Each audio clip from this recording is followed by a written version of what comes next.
السلام علیکم۔ Drama serial پل دو پل جس کی اگلی قسط میں آپ لوگ دیکھیں گے کہ شہیر تو بہت خوش ہے، اپنی والدہ کا شکریہ ادا کرتا ہے کہ میرے لیے اتنا سب کچھ کیا آپ نے۔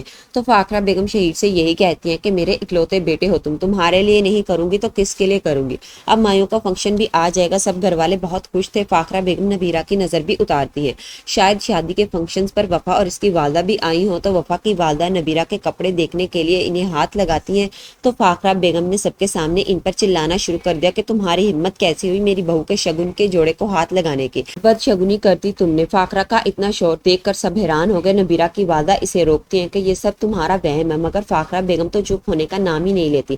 یہی کہتی ہیں کہ اسے نہیں پتا کہ سہاگن کے جوڑے کو بیوہ عورت ہاتھ نہیں لگاتی۔ ان کی آوازیں سن کر وہاب صاحب بھی آگے، وہ تو فاخرہ سے یہی کہتے ہیں کہ ان جاہل باتوں سے تم کب باہر نکلو گے، تم نے اپنی اور میری بیٹی کی بھی زندگی جہنم بنا دی ہے۔ اتنے میں شاید سارا کو کسی کی کال آئے گی تو وہ فون سن کر پریشان ہوگی اور سب کو بتا دیتی ہے کہ شہیر بھائی کا ایکسیڈنٹ ہو گیا۔ یہ سن کر تو نبیرہ گھبرا گئی، اس کی حالت خراب ہو گئی، تو اس کی والدہ اسے حوصلہ دیتی ہے۔ شہیر کی والدہ بھی شاید یہ خبر سن کر بے ہوش ہو جائیں گی، ہو سکتا ہے کہ شہیر کو زیادہ چوٹ نہ آئی ہو، لیکن فاخرہ بیگم شاید اس ایکسیڈنٹ کا قصوروار بھی نبیرہ کو ہی کہیں گی کہ یہ منحوس ہے۔ اب آگے نبیرہ کے لیے کافی مشکلات آنے والی ہیں۔ فاخرہ بیگم اپنے گھر کے ہر مسئلے کا قصوروار اسے ہی کہا کریں گی۔ تب نبیرہ کو اپنے والد کی باتیں یاد آئیں گی کہ وہ ٹھیک کہتے تھے۔